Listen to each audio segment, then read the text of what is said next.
अगर आज आप पूरी दुनिया में चल रहे सारे कॉन्फ्लिक्ट्स को वर्ल्ड मैप में एक एक करके रेड मार्क करते जाए तो दुनिया आपको लाल रंग में दिखेगी। मिसाइल्स, रॉकेट्स, बॉम्ब्स और खून से लथपथ धरती, यही आज का सत्य है। इस दुनिया की सबसे इंटेलिजेंट स्पीसीज ह्यूमंस यानी हम एक दूसरे के दुश्मन बनकर आमने सामने खड़े हैं। हमारे सनातन धर्म में ऐसे ही एक युग का वर्णन है जब अधर्म अपने चरम सीमा पर होगा। लोग आपस में मरते दम तक लड़ेंगे। धर्म, आस्था, विश्वास सब खत्म होने को आएगा। इसी को कहा गया है कलयुग। और पुराणों में बोला गया है कि इस कलयुग में ही कली और कल्कि के बीच होगा एक भयंकर युद्ध, जिससे सृष्टि का विनाश और कलयुग का अंत होने वाला है। आज एक बटन दबाने से हजारों न्यूक्लियर बॉम्ब्स कुछ ही सेकंड्स में धरती को खत्म कर सकते हैं। मतलब हम अपने उस अंत से चंद ही सेकंड्स दूरी में हैं। तो क्या कलयुग में मनुष्य धीरे धीरे अपनी विनाश की ओर बढ़ रहा है? क्या कलयुग का अंत आ चुका है? और क्या जल्द ही कल्कि अवतार का जन्म होने वाला है? आज के इस वीडियो में कोशिश करेंगे जवाब ढूंढने की ऐसे ही कुछ मुश्किल सवालों का। नमस्कार दोस्तों, मैं हूं रजत आपके साथ। So without any further edu, let's find out the truth. सत्य, त्रेता, द्वापर और कली, ये चारों युग इस सृष्टि की 4 डिफरेंट स्टेजेस है जिसमें मनुष्यों की फिजिकल, स्पिरिचुअल और मोरल एवोल्यूशन को बहुत ही डिटेल में डॉक्यूमेंट किया गया है वेदों और पुराणों में। इन चारों युगों को मिला के बनता है एक महायुग जिसका टाइम ड्यूरेशन है 43,20,000 वर्ष। सत्ययुग में देवता देवलोक में रहते थे और असुर पाताल लोक में। त्रेता युग में धर्म और अधर्म एक ही दुनिया में मौजूद थे, जैसे राम और रावण। द्वापर युग में धर्म और अधर्म एक ही परिवार में दिखने लगा, जैसे पांडव और कौरव। वहीं कलयुग में धर्म और अधर्म एक ही मनुष्य के अंदर ही दिखाई देता है। इसका मतलब जैसे जैसे काल चक्र आगे घूमता गया, मनुष्य अपनी धर्म के मार्ग से थोड़ा थोड़ा दूर होता गया और उसके अंदर काम, क्रोध, लोभ, हिंसा जैसे अधार्मिक लक्षण बढ़ता गया। साथ ही उनकी आयु और लंबाई भी कम होती गई। पुराणों में कहा गया है कि हर युग में जब जब इंसानियत, अच्छाई और चरित्र का पतन होगा, तब तब एक महाप्रलय होगा और भगवान स्वयं अपने अवतार रूप में आकर अधर्म का विनाश और धर्म की पुनर्स्थापना करेंगे। फिर इस सृष्टि की दोबारा शुरुआत होगी एक नए युग के साथ। और ऐसे ही युग चक्र एक साइक्लिक ऑर्डर में घूमता जाता है। जैसे सत्ययुग के बाद त्रेता युग, उसके बाद द्वापर और फिर कलयुग आता है, देन अगेन ये ऑर्डर कलयुग से रिवर्स में रिपीट होता है। मतलब कलयुग के बाद द्वापर, फिर त्रेता, उसके बाद सत्ययुग फिर से आता है और एक महायुग कंप्लीट होता है। अगर बात करें इंपॉर्टेंट इवेंट्स की, तो सत्ययुग को छोड़ के त्रेता, द्वापर और खासकर कलयुग को समझना हमारे लिए बहुत जरूरी बन जाता है, क्योंकि इससे हमको पता चलता है कि हम अभी तक अपने धर्म के रास्ते से धीरे धीरे करके कितना दूर भटक चुके हैं। पुराणों में जो वर्णन दिया गया है उसके साथ आज के समाज में कितना सिमिलरिटीज है, ताकि हम आने वाला कल का अंदाजा लगा पाए।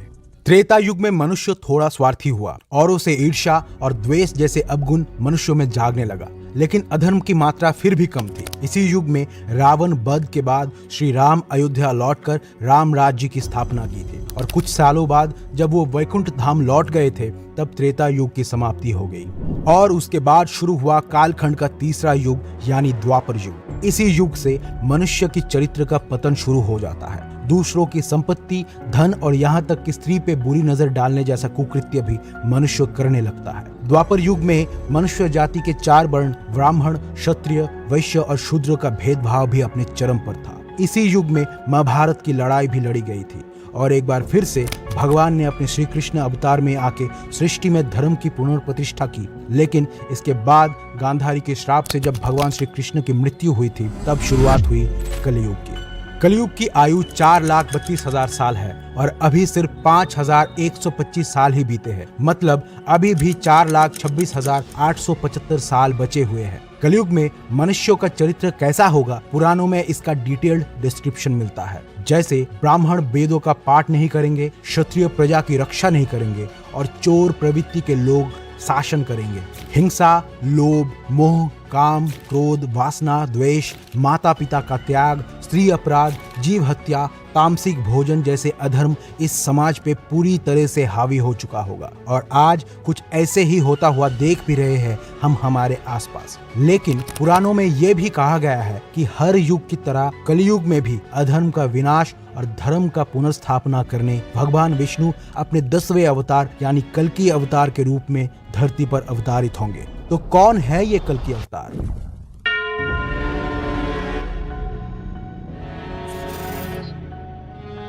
जैसा कि हम जानते हैं, भगवान विष्णु अपने 9 अवतारों के जरिए धरती पर अवतारित हो चुके हैं। जैसे सतयुग में भगवान विष्णु ने 4 अवतार लिए थे, मत्स्य, कूर्म, वराह और नरसिम्हा अवतार। आगे त्रेता युग में वामन, परशुराम और राम अवतार। द्वापर युग में श्री कृष्ण और बुद्ध अवतार एवं कलयुग में होगा कल्कि अवतार। कलयुग में कली का मतलब है डार्कनेस, अंधकार। पुराणों की माने तो सत्य, त्रेता, द्वापर युग में अभी तक जितने भी असुर देखा गया है उन सब से कई गुना ज्यादा भयंकर है कलयुग का कली असुर, जो मनुष्यों के दिमाग से धर्म की भावना को खत्म कर देता है।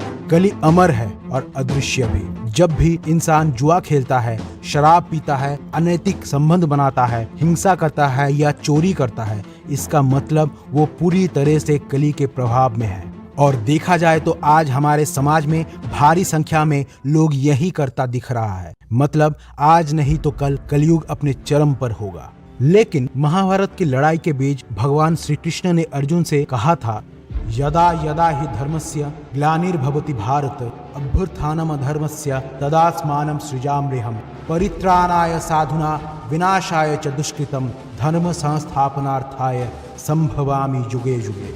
मतलब जब जब धर्म की हानि होती है तब तब मैं आता हूँ, जब जब अधर्म बढ़ता है तब तब मैं आता हूँ। सज्जन और साधु लोगों की रक्षा के लिए मैं अवतारित होता हूँ। दुष्टों की विनाश के लिए और धर्म के स्थापना के लिए मैं हर युग में जन्म लेता हूँ।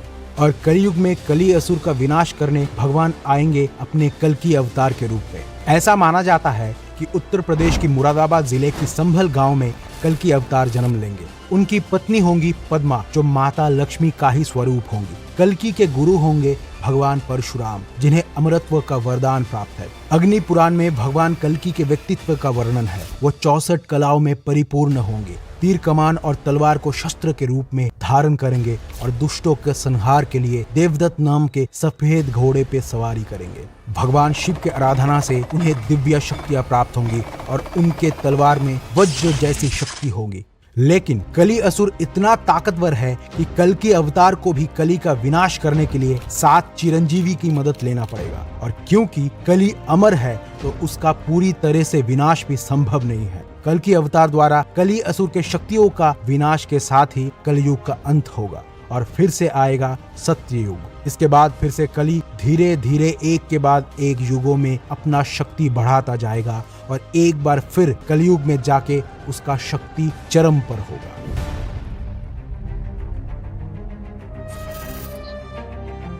अगर रिसेंट कॉन्टेक्स्ट में देखा जाए तो लगता तो यही है कि हम घोर कलयुग में जी रहे हैं और दिए गए विवरण के अनुसार ही दुनिया अभी बहुत ज्यादा अशांत हो चुकी है। जैसे दुनिया पर अपनी सत्ता कायम, ताकत का वर्चस्व के चलते जब वर्ल्ड वॉर 1 लड़ा गया था तो इस लड़ाई से लगभग 4 करोड़ लोग मारे गए थे। वहीं वर्ल्ड वॉर 2 में 7.5 करोड़ लोगों की जान गई थी। 9/11 के बाद से जब यूएसए ने अफगानिस्तान में वॉर ऑन टेरर डिक्लेयर किया, तब से इस लड़ाई पे भी करीब लाखों की संख्या में लोग मारे गए हैं। वहीं अफ्रीकन टेररिस्ट ग्रुप बोको हरम, जो अफ्रीका में सलाफी इस्लामिक स्टेट बनाना चाहता है, उसने 2002 से अब तक 50,000 से ज्यादा लोगों को मौत के घाट उतार चुका है और 25 लाख लोग इनकी खौफ से डिस्प्लेस्ड हो चुके। इसके अलावा भी Israel Palestine war, ISIS attack, India Pakistan war जैसे कई सारे जंग चल रहे हैं या लड़े जा चुके हैं रिसेंट टाइम्स में। आज जहां भी नजर दौड़ाएंगे वहीं वॉर क्राइम्स, मास किलिंग्स जैसे इनह्यूमन इंसिडेंट्स नजर आते हैं।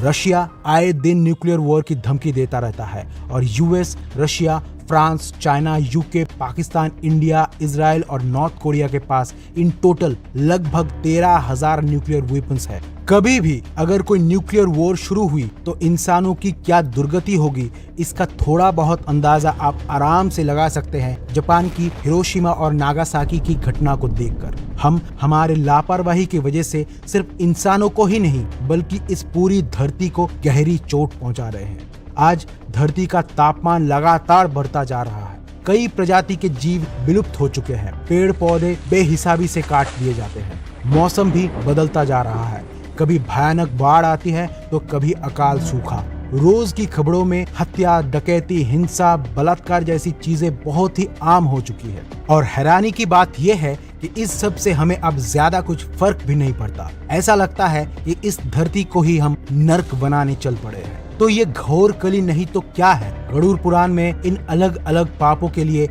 अलग अलग सजाएं लिखी गई है, जो आप जान सकते हैं इस वीडियो से। हालांकि पुराणों की माने तो अभी भी कलयुग के करीब 4.5 लाख साल बचे हुए हैं, लेकिन हालत ऐसी हो रखी है कि हम कल्कि अवतार के दहलीज पे खड़े हुए हैं। और काल चक्र का जो नियम है वो तो होगा ही, लेकिन इस चक्र से हमारी मुक्ति के लिए एकमात्र रास्ता है हमारे अच्छे कर्म। ये हमारी जिम्मेदारी है कि कलयुग की माया से अपने आप को दूर रखना। उम्मीद यही है कि इस काम में हम सब कामयाब होंगे। क्यों होंगे ना? बताइएगा कमेंट्स में। और तब तक के लिए जय श्री कृष्णा।